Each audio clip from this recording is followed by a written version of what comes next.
Bonjour à tous, merci d'être là. Merci de vous être déplacés à mi-chemin entre Trois-Rivières et Montréal.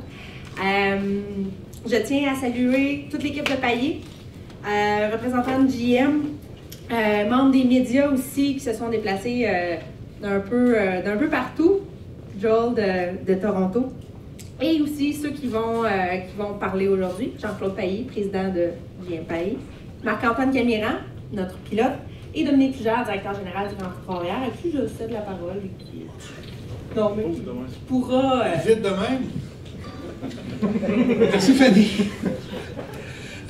Merci à tout le monde d'être là. Vraiment, c'est vraiment un honneur, un privilège de vous recevoir dans le plus grand concessionnaire GM au Canada. Pour nous autres, je dirais que c'est l'aboutissement de quelque chose qui a commencé au Grand Prix de Trois-Rivières, qui a commencé bien avancé évidemment avec l'illustre carrière de Marc-Antoine, mais qui a commencé chez nous avec à l'époque le défi Sportsman Québec, où Marc-Antoine avait pris le départ sous les couleurs d'Elitech Évasion, qui le commandite encore, qui l'appuie toujours.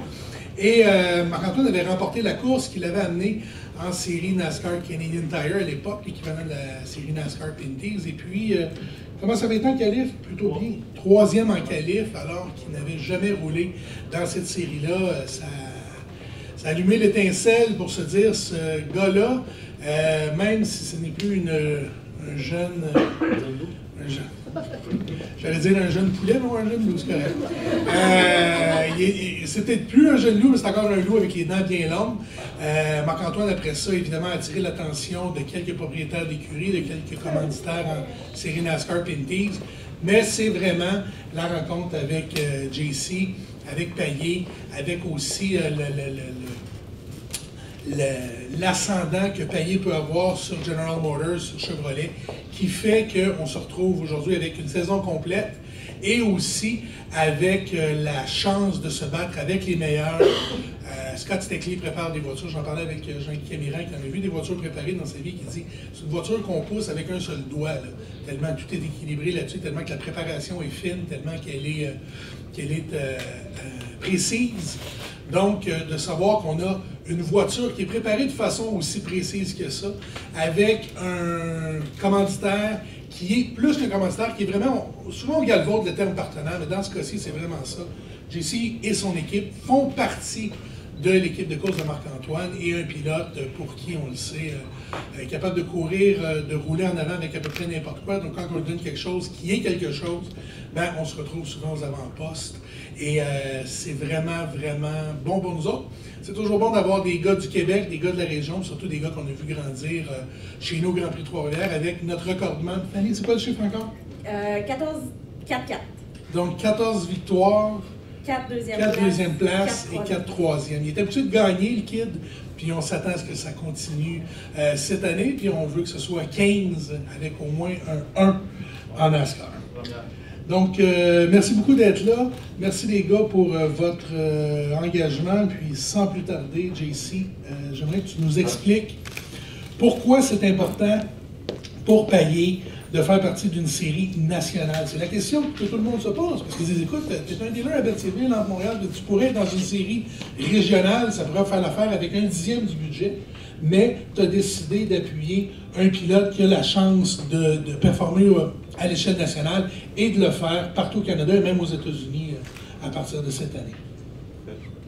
Tout d'abord, merci d'être là. Bonjour tout le monde. Merci de vous être déplacé à Berthierville. On est honorés que vous soyez tous là.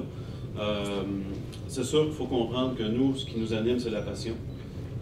En Marc-Antoine, qui, soit dit en passant, a le même âge, je reconnais le loup, comme on dit.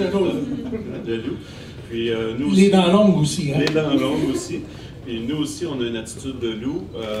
On performe bien dans notre milieu à nous, qui est l'automobile. Puis on voulait partager cette passion-là avec Marc-Antoine, qui nous anime. Comme je l'ai dit précédemment, on est honoré de faire cette association-là.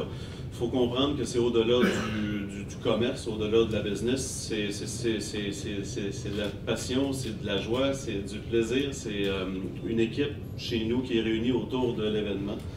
Quand je dis l'événement, c'est vraiment l'association avec Marc-Antoine.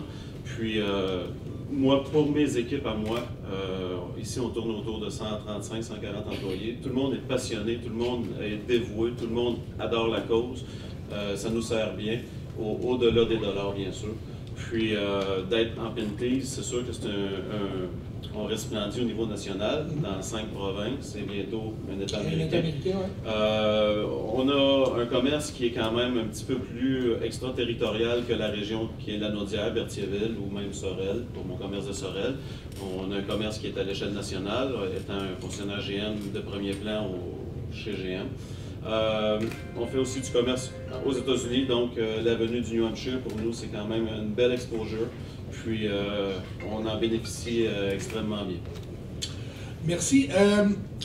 L'association, l'ascendant, comme je parlais tantôt, que Payet peut avoir du côté de General Motors, dans quelle mesure penses-tu que ça peut aider l'équipe, mais ça peut aider la série aussi? Parce qu'on sait que il y a d'autres manufacturiers qui sont plus impliqués, mais là, j'ai comme l'impression qu'avec la venue de Payet, ça a réveillé un peu nos amis de chez GM, de chez Chevrolet, pour qu'ils comprennent qu'ils ont leur place en Pinties, puis ils doivent faire leur place en Pinties.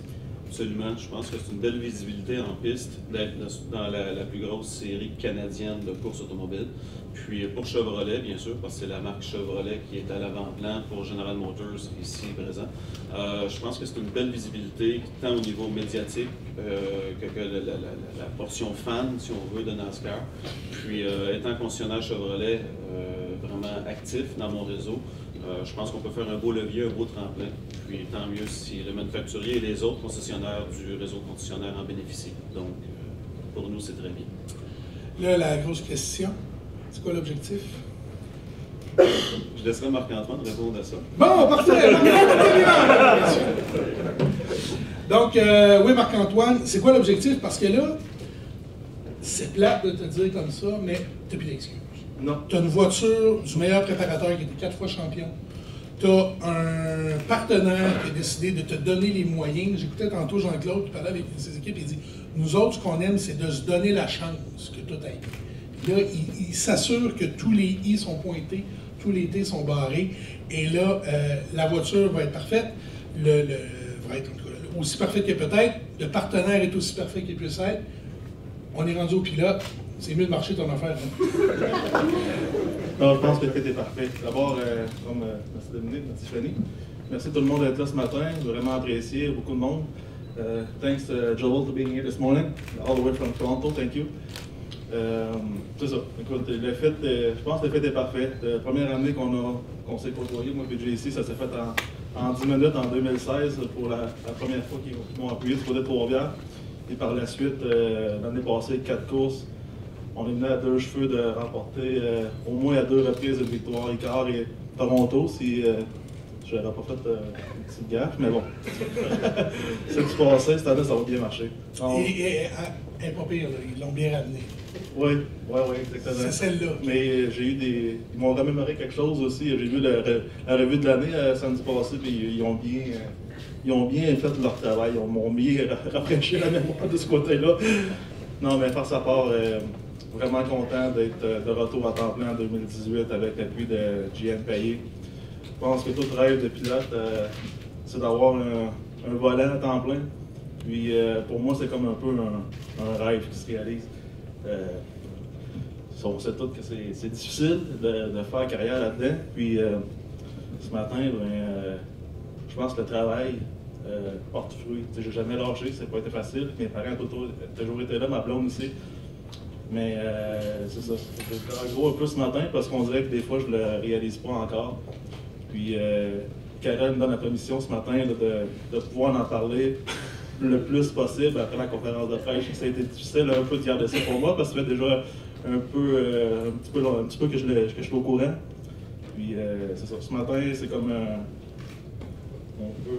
on peut s'exclamer, vraiment content. Puis, comme je te disais tantôt, le fit était parfait. Je pense que la première fois qu'on s'est rencontrés, moi et JC, oui, on a la même âge, mais on a la même passion de la course automobile. Puis, on a tout, c'est ça, on veut gagner. Puis, cette année 2018, sans se mettre de pression, on a des chances pour le championnat. Puis, comme Dominique, tu disais tantôt, j'ai très bonne équipe, un très bon commanditaire, une très belle équipe aussi avec les gars de GM Payet qui ont suivi toutes les 4 courses qu'on a faites l'année passée. Ça fait chaud au cœur, puis ça fait une équipe. Une équipe, c'est ça. C'est comme une famille. Donc, c'est ça que j'ai ressenti dès les premiers contacts avec l'équipe, avec Jean-Claude, avec tout le monde. Puis 2018, je pense que ça va être une super belle année. J'ai super hâte de revenir à temps plein. Puis l'hiver va être long. Je pense qu'on a tous hâte au mois de mai, fin mai, pour être de retour. Tu parles de l'hiver qui va être long, de la préparation de la saison. On a perdu une course au Québec, au calendrier de la série NASCAR PT. C'est une course que tu as presque gagnée du côté du circuit ICAR. On ajoute un ovale. Comment va s'échelonner la préparation? Parce qu'on sait que tu es un as sur les circuits routiers. Tu fais quand même bien sur les circuits ovales, mais tu dis, c'est d'ailleurs écrit dans le communiqué, tu veux plus de temps de siège sur les ovales.